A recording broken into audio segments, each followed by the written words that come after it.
안녕하세요. 올랜도 킴입니다. 오늘 또 시황 분석과 더불어서 종목 분석해보는 시간을 갖도록 하겠습니다. 자, 오늘 시장 한번 보시게 되면 다우 같은 경우는 0.44% 정도 일단 상승했고 약간 눌리는 것이 있었습니다. 그럼에도 불구하고 나스닥은 일단 계속해서 올타임 하이가 됐죠. 그 다음에 S&P 500도 1.55%로서 올타임 하이, 그 다음에 러셀도 1.81로서 올타임 하이가 됐다. 자, 그랬던 이유는 아무래도 좀 많이 다우보다는 좀 많이 빠졌죠. 자, 그런 것들이 좀 올라오는 모양이 있었다 이렇게 보시면 되겠고, 다우는 조금 올라갔던 데 대해서 약간은 주춤거리면서 좀 차익 매물이 좀 나오지 않았나. 자, 그렇게 우리가 보시면 되겠습니다. 자, 오늘 지도를 한번 보겠습니다. 맵을 한번 보시게 되면 오늘 장에서 장을 이끌었던 것은 결국은 일단 구글이다 이렇게 보시면 되겠죠. 구글이 일단 6.54% 정도 상승했고, 그 다음 일단 테슬라 역시도 마치 상승을 많이 했습니다. 7%. 자, 그럼에도 불구하고, 자, 구글이 지금 이제 제미나이를 통해서 지금 시장의 중심에 와 있죠. 구글하고 같이 가고 있는 것이 브로드컴이 되겠죠. 아무래도 TPU라든지 이런 것들을 생산하는 데 있어서, 자, 에이직 이런 것들이 더욱더 이쪽에서 더욱더 많이 상승되고 있으니까, 자, 그와 더불어서 가장 중요했던 지금 엔비디아는 아까 조금은 주춤거리는 모양이 있다. 그래서 브로드컴이 가고 구글이 가니까 엔비디아 같은 것들 있죠. 그와 더불어서 오라클 같은 것들, 이런 것들은 아직까지도 상승세가 일어나지 못하고 있다. 그래서 오라클, 마소, 엔비디아가 삼총사가 되고 있는 것이 오픈AI 있죠. 자, 오픈AI 쪽이 조금은 지금 이제 힘을 받지 못한 모양이 있는 것이 이런 모양이 되지 않겠는가. 자, 그렇게 보여주고 있고, 그 다음에 힘을 받고 있는 쪽이 브로드컴이라든지 구글 쪽이다. 이렇게 보시면 되겠죠. 자, 그와 더불어서 다른 종목들은 거의 다 많이 상승했습니다. 반도체 종목들이 지금 이제 브로드컴이라든지 그런 것 더불어서 AMD, 마이크론 테크놀로지 이런 것들이 큰 폭에 상승했죠.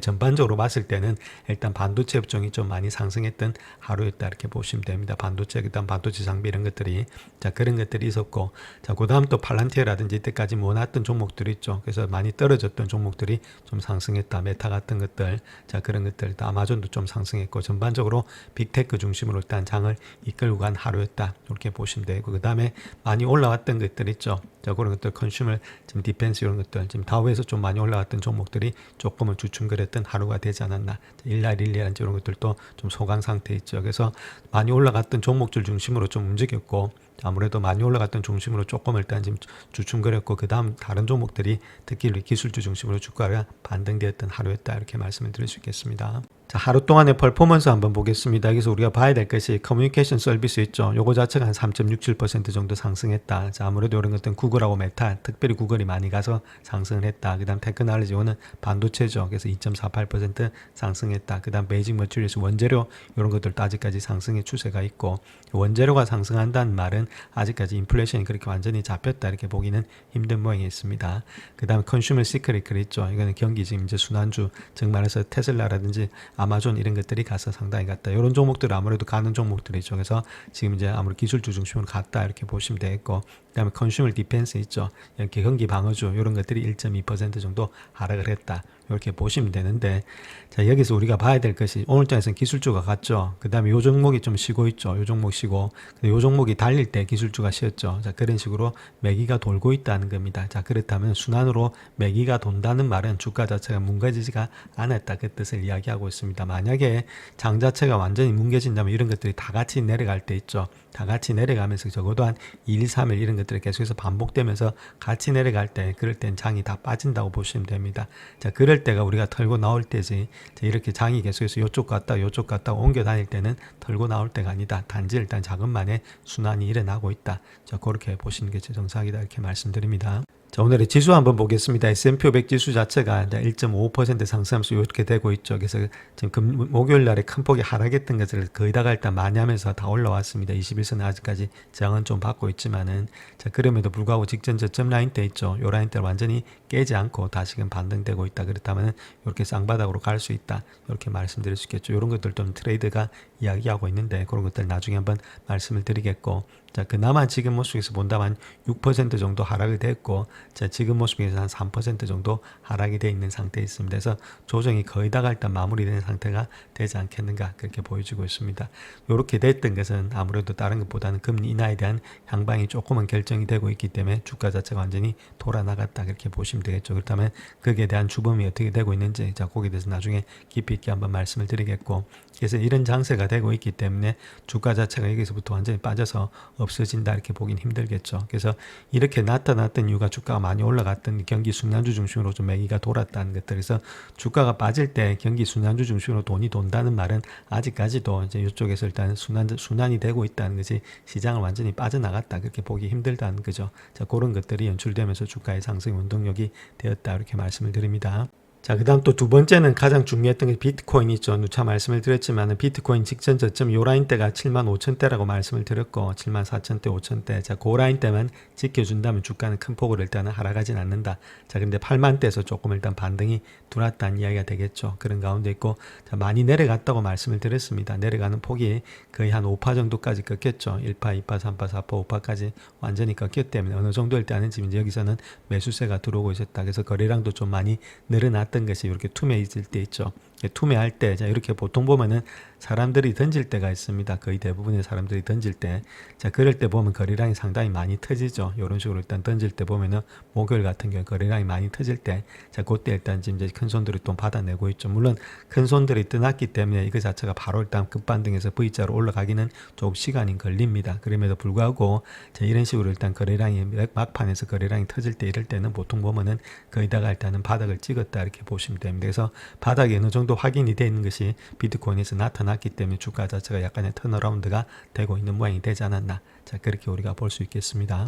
자, 그래서 그 이면에는 거기다가 10년물 금리 이런 것들이 뒷받침하고 있었다는 거죠. 금리 자체가 계속 상승하지 않고 오늘 장도 마찬가지로 0.89% 하락을 했고 30년물 역시도 조금씩 하락이 되고 있죠. 그래서 금리 자체가 전반적으로 일단 하락이 되고 있다는 건데 2년물도 마찬가지고 즉 말해서 금리를 갖다 좀 인하하겠다. 자, 그런 배팅이 현재 형성이 되면서 여론이 좀 조성되고 있다는 것을 여기서 10년물 국채, 30년물 국채에서 나타나고 있다는 거죠. 자, 이런 것들이 좀 하락됨으로 인해서 시장 자체가 올라가는 모양이 있었다. 이렇게 보시면 되겠죠. 그래서 아무래도 금리가 아무래도 이 밑바탕에 깔려 있는 것이다. 자, 이렇게 보시면 되겠습니다. 자, 그 다음 또 골드 한번 보겠습니다. 골드도 좀 상승되고 있죠. 한 1.67%. 자, 그래서 지금 뛸 때 골드 뛰죠. 자, 그 다음 또 암호화폐 뛰죠. 비트코인 뛰죠. 그 다음 주식 뛰죠. 그러니까 결론적으로 봤을 때 같이 가고 있다는 겁니다. 지금 위험 자산이 아니라는 것을 갖다 여기서 밝히고 있다. 그래서 지금 모습에서 다른 것보다는 골드 자체는 위험 자산은 아니다. 이렇게 밝히고 있습니다. 자, 다음 요 두 개 차트 한번 보시고 왼쪽에 있는 브로드컴이고 오른쪽에 있는 구글이다 이렇게 말씀을 드릴 수 있는데 자, 아무래도 브로드컴 같은 경우에는 지금 이제 이렇게 박스권이 되면서 고점을 돌파하지 못했죠. 오늘 장에서 물론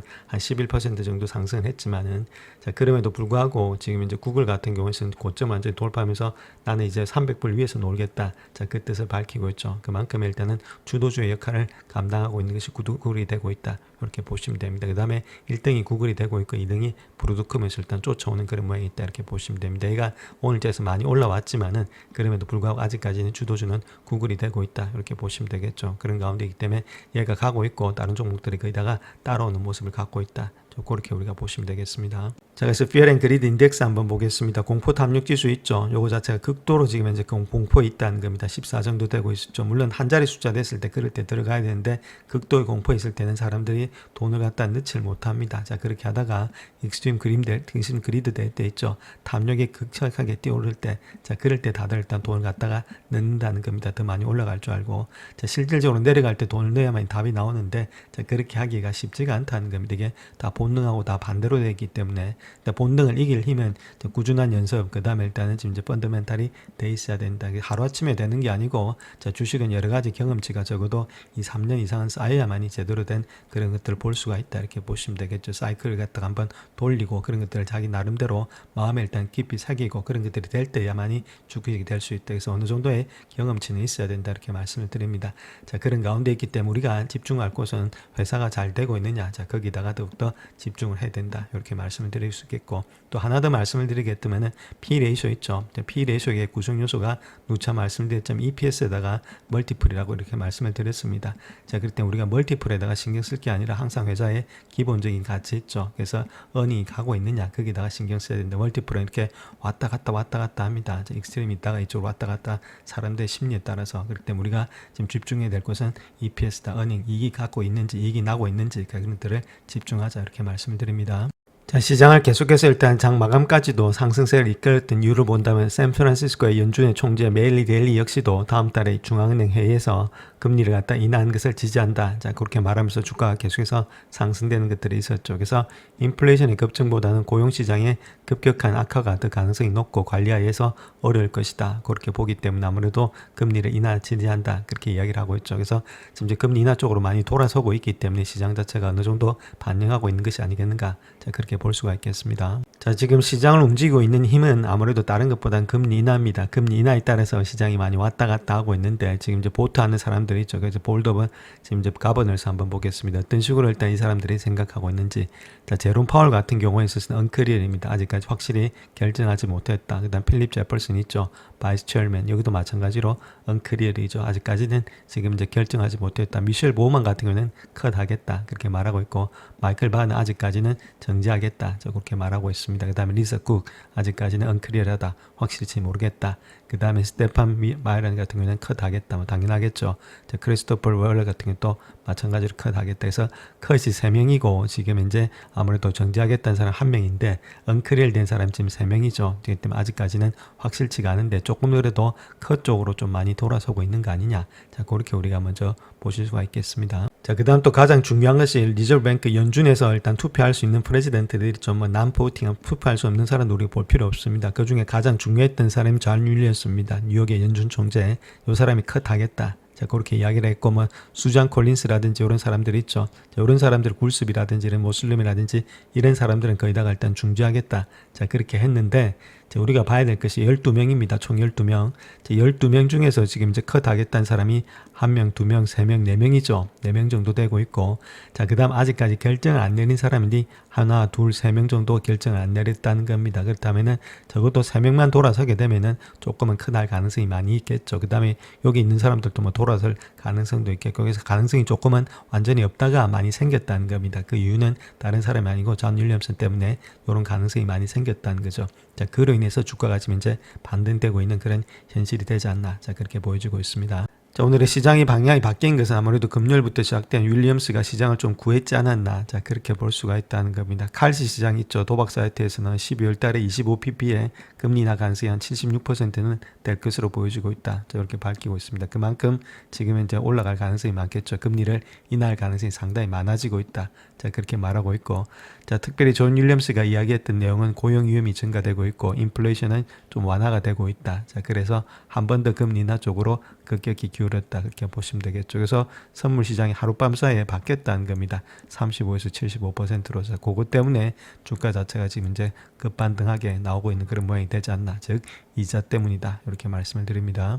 자, 그렇게 인플레이션이 안 나타나는 이유 중에 하나가 아무래도 JP 모건에서 이야기하고 있듯이 2027년도까지 석유가 과잉 생산이 된다는 겁니다. 자, 그렇게 했을 때는 당연히 아무래도 인플레이션이 좀 나타나기 힘들겠죠. 아무래도 석유 가입시 계속해서 내려가니까. 지금 트럼프가 계속해서 주시하고 있는 것이 석유 가격이다 이렇게 보시면 되겠죠. 그래서 JP모건이 공급의 감축이 이루어지지 않을 경우에는 전 세계 원유 공급 과잉으로 인해서 브렌트유 가격이 2027년도 말까지 $30대로서 상승할 수 있다. 그렇게 말하고 있고 수요 증가는 하고 있지만은 공급은 주로 비오펙 그 다음에 산유국을 중심으로 3배 더 빠르게 증가되고 있다. 수요보다도 훨씬 더 빨리 공급이 늘어나고 있다는 겁니다. 물론 2026년도에는 280만 배럴의 공급 과잉은 유가 하락을 초래할 수 있겠지만 자발적인 감산을 통해서 브렌트유 가격이 57에서 58달러 선에서 안정될 수 있겠다. 그렇게 말하고 있고 자, 브렌트유 가격이 올해 16% 미국에서는 19% 정도 하락이 됐죠. 예, 금유 가격이 하락한다는 말은 아무래도 지금 이제 다른 것보다는 인플레이션이 그렇게 빨리 올라가기는 좀 힘들다. 자, 그렇게 했을 때는 아무래도 지금 다른 것보다는 금리를 인하할 수 있는 여건이 되고 있다. 이렇게 말씀드립니다. 자, 다음 베테랑 트레이더인 스탠 와인스타인 같은 경우에는 시장이 정점을 찍을 수 있었다. 이렇게 경고하고 있는데 자, 몇 가지 신호가 있다는 거죠. 첫 번째는 10월 말에 S&P 500의 최고치 10월 29일입니다. 6,920.34. 자, 그때에 찍었을 때 하락하는 주식의 숫자가 상승하는 주식의 숫자보다 많았기 때문에 폭이 좁은 상황에서 발생하는 기반적인 상승이었다. 즉 가는 종목만 몇 개만 갖고 나머지 종목들은 거기다가 하락을 많이 했다는 겁니다. 자, 그런 가운데 있었기 때문에 그런 거는 일시적인 상승이었다 그 이야기를 하고 있고, 그 다음 2차 조사에 있어서는 10월의 정점 이전에 확실한 강세 수준에 도달하지 못하고 있었다 그렇게 말하고 있죠. 그래서 계속해서 상승세가 일어나지 못했다 그 이야기를 하고 있고, 그 다음 두 번째는 매수 추천보다는 매도 추천이 많았다. 호의적으로 평가된 부분보다는 비호의적으로 평가된 부분이 좀 많았다는 겁니다. 업데이트에서 이런 것들은 기관 투자가들 입장에서 그랬다는 거죠. 그래서 현재 사상 최고치보다 4% 이상 낮은 수준에 있는데 10월 초 이후에 최악의 한 주를 보냈고, 연준의 금리 인하 기대감이 변하면서 AI 주식의 가치가 평가가 검토되는 가운데 특히 거래량이 적은 그런 추수감사절 주간에는 시장의 변동성이 더 커질 수 있다. 그렇게 말하고 있죠. 물론 단기적으로 맞는 이야기인데 장기적으로는 조금 틀린 이야기다. 이렇게 말씀을 드립니다. 자, 반면에 모건 스탠리 같은 경우는 2026년도 이익을 위해서 지금 저점 매수해라 그렇게 말하고 있죠. 그래서 모건 스탠리가 하우스 중에서는 주식을 제일 잘하는 기관이다 이렇게 보시면 되는데, 자, 마이클 윌슨 같은 경우에 있어서는 지금의 시장의 압박이 근본적인 약화가 아니고 단지 유동성의 불안으로 인한 전술적인 조정이다 그렇게 말하고 있죠. 그래서 표면 아래의 손상은 수정이 끝나가고 있음을 시사하고 있다. 거의 일단 유동성 이런 문제들은 거의 다가가고 있다 그렇게 말하고 있고, 연준이 금리를 인하할 것으로 예상이 되고 있고 2020년도 주당 순위 EPS가 17% 정도 성장할 것으로 전망되기 때문에 여전히 강세장의 입장을 유지하고 있다 이렇게 말하고 있죠. 즉 말해서 EPS 이익의 증가가 일어나면서 금리가 인하된다. 자, 그럼 당연히 일단 주가는 올라갈 수밖에 없는 그런 입장이 있다. 그래서 이러한 것들 토대로 매수를 해라 그렇게 하는 데 있어서 소형주, 자유소비재, 헬스케어, 산업재, 금융주가 상승에 여러 개 있다 그렇게 이야기를 하고 있습니다. 자, 그 다음 또 2020년도가 되면 대외적인 여건이 생긴다는 겁니다. 연준이 대차대조표를 갖다 이제 축소하겠다. 자, 그렇게 이야기를 하고 있죠. 그래서 연준의 대차대조표 중에서 에셋이 있죠. 그래서 지금 현재 모습에서 자산 자체를 갖다 더 이상 일단 여기서 던지지 않겠다 그 이야기를 하고 있었습니다. 계속해서 이걸 팔면서 이걸 파니까 시중에 일단 돈들은 아무래도 이쪽으로 흘러 들어가니까 밖으로 나가지가 않으니까 QT가 되면서 연준이 완전히 양적인 긴축이 됐죠. 자, 그렇게 하면서 12월 달에 첫째 주에 이제 종료하겠다. 요건 그만 팔겠다 했는데, 중요한 거는 2016년도가 되면은 트럼프가 일단 어쨌든 간에 지금 이제 중간 선거에서 이겨야 됩니다. 이기기 위해서는 QT가 QE로 바뀌지 않겠는가 그렇게 볼 수가 있다는 거겠죠. 그 이유는 아무래도 연준에 지금 이제 파월 의장도 나가고 이러기 때문에 충분히 이럴 가능성이 상당히 많이 있다 이렇게 보시면 되겠죠. 그래서 이런 것들을 통해서 아무래도 일단 주가 자체에 또 상승의 여력이 많이 있지 않겠나 그렇게 보여집니다. 자, 그 다음 또 우리가 하나 보셔야 될 것이 재무부 통장이라는 거죠. 재무부 통장에 지금 이제 어느 정도 잔고가 쌓였다는 겁니다. 하나도 없다가, 자, 그렇다면은 잔고가 쌓였다면 직원들 급여도 주고 공무원 월급도 주고 여러 가지 것들이 돈들이 풀리겠죠. 거기다가 일단 텍스 시즌도 다가오고, 자, 그렇기 때문에 텍스 리턴도 다가오기 때문에 자, 시중의 물건들, 즉 말해서 물량이 많이 풀린다. 연준에서도 풀리고 재무부에서 풀린다 이렇게 보시면 됩니다. 그래서 시중의 유동성이 계속해서 공급될 가능성이 많은 것이 2026년도가 될 가능성이 많이 있다 이렇게 말씀을 드립니다.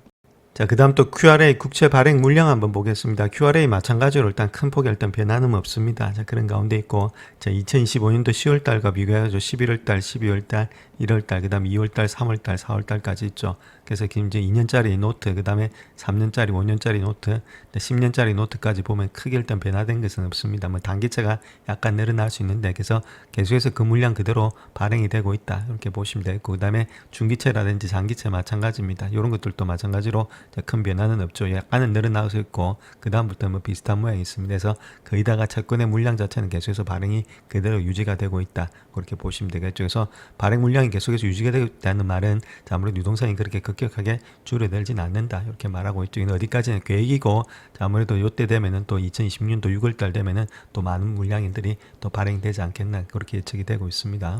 자, 그 다음 또 비트코인에 대해서 한번 보시게 될 것 같으면 최대의 비트코인 ETF의 사상 최대의 자금이 유출이 되고 있다 그렇게 말하고 있는데, 특별히 블랙락의 iShare 비트코인 트러스트 ETF 있죠. IBIT입니다. 요거 자체가 역대에서 가장 빠른 속도로서 자금이 인출이 되었다. 그렇게 말하고 있고, 자, 빠른 속도입니다. 빠른 속도. 다른 게 아니고, 그 다음에 11월부터 시작해서 금요일까지 22억 달러가 빠져나갔다. 수개월간의 꾸준한 자금 유입 이후에 이번에 자금 유출 자체는 비트코인 가격이 지난달에 22% 연초 대비 7% 하락하면서 심리가 많이 위축이 되고 있다. 이렇게 밝히고 있는데, 자, 중요한 것은 가장 빠른 속도로 나갔다는 것들, 그 다음에 엄청난 자금들이 빠져나갔다는 것들.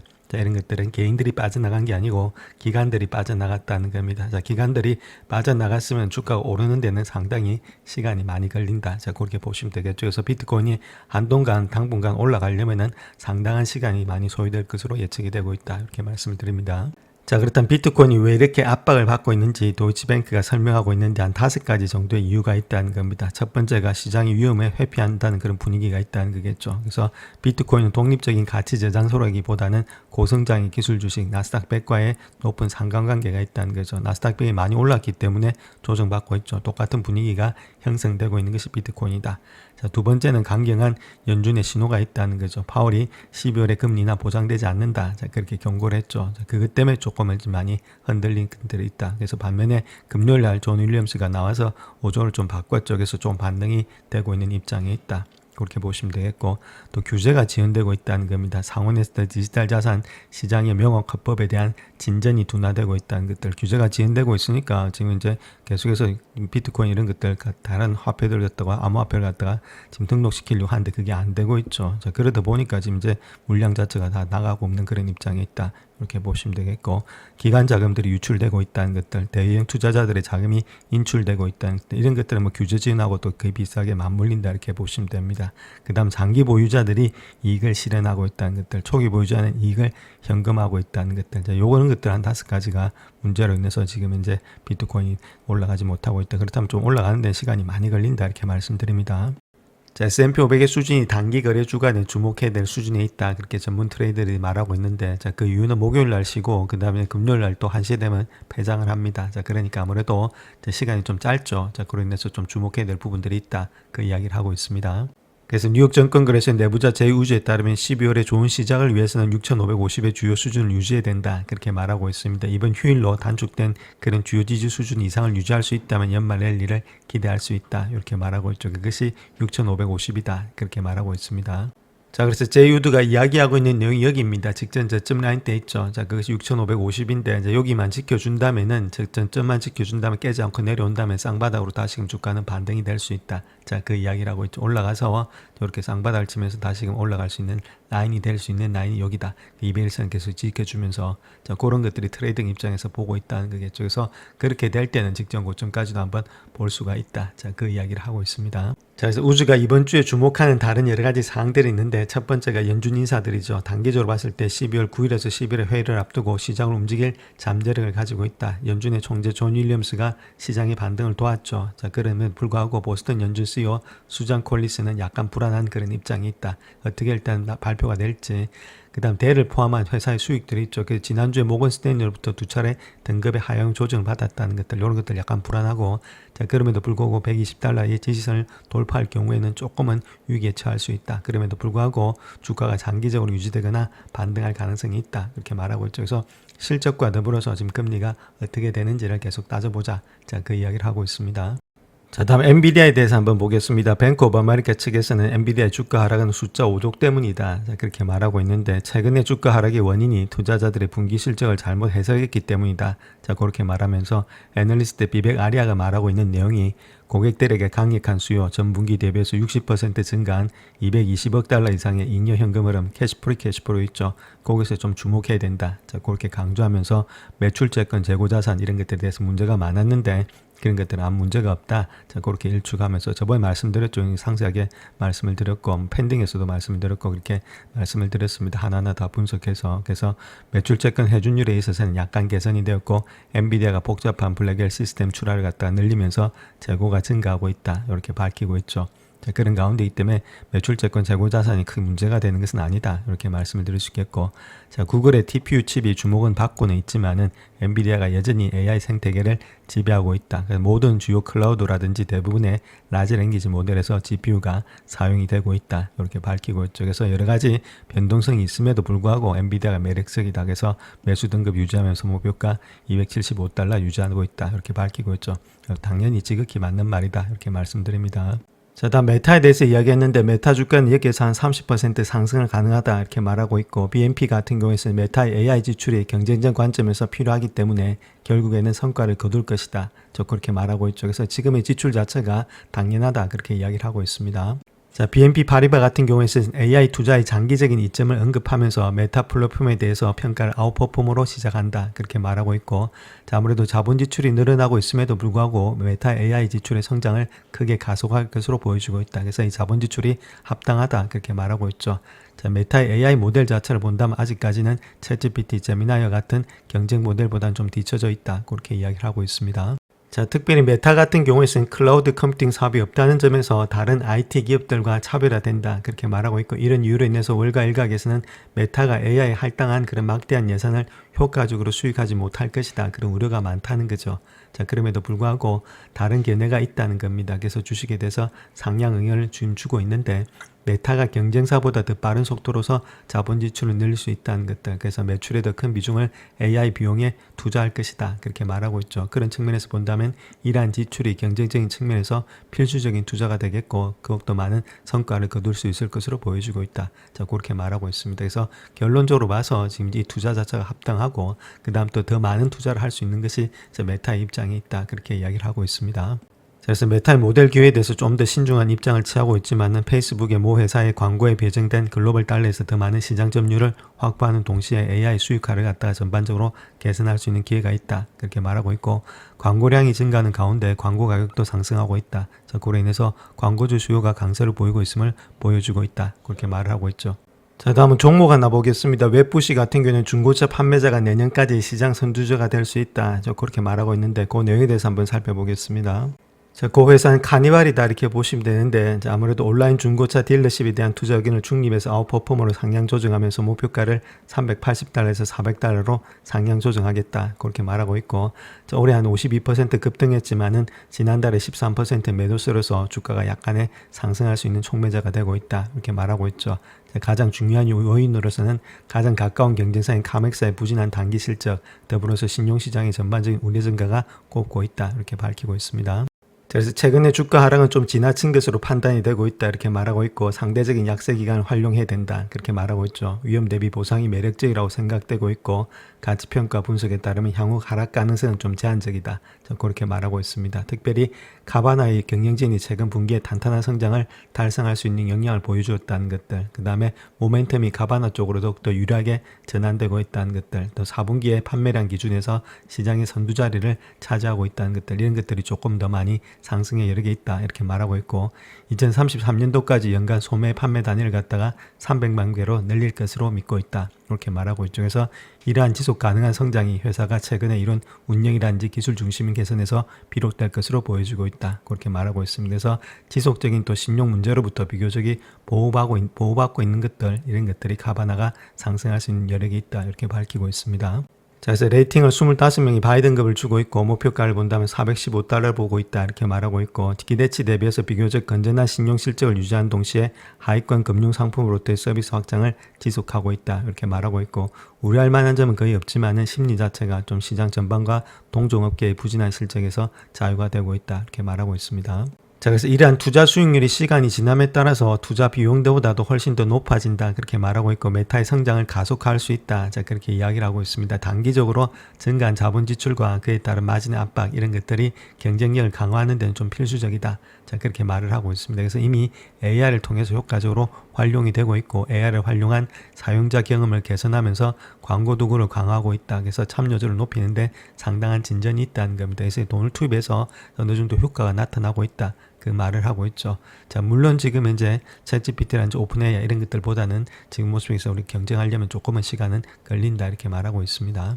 자, 그다음 또 메타의 모델 기여에 대해서 조금 더 신중한 입장을 취했지만은 페이스북의 모 회사의 광고에 배정된 그런 글로벌 달러에 대해서 더 많은 시장 점유율을 확보하는 동시에 AI 수익화를 갖다 전반적으로 개선할 수 있는 기회가 있다. 자, 그렇게 말하고 있죠. 또한 광고량이 증가하는 가운데도 광고 가격이 상승하고 있는데, 이는 광고주 수요가 강세를 보이고 있음을 보여주고 있다. 그렇게 말하고 있죠. 그래서 메타의 탁월한 규모의 강력한 타겟팅 기능이 마케터들의 호응을 얻고 있는 요인 중에 하나가 되고 있다. 그런 가운데이기 때문에 목표 주가 800달러는 현재보다 한 30% 이상 높은 수준이 되고 있다. 자, 그렇게 말하고 있죠. 그래서 광고에 있어서 AI가 접목이 되면서 AI가 지금 현재 작동을 하고 있다. 그 이야기를 하고 있습니다. 그런 가운데 이때 메타가 많이 떨어졌지만은 그럼에도 불구하고 상승할 수 있다. 이렇게 말씀드립니다. 영상을 끝까지 시청해 주셔서 감사합니다. 영상이 도움이 되셨다면 구독과 좋아요 부탁드립니다. 감사합니다.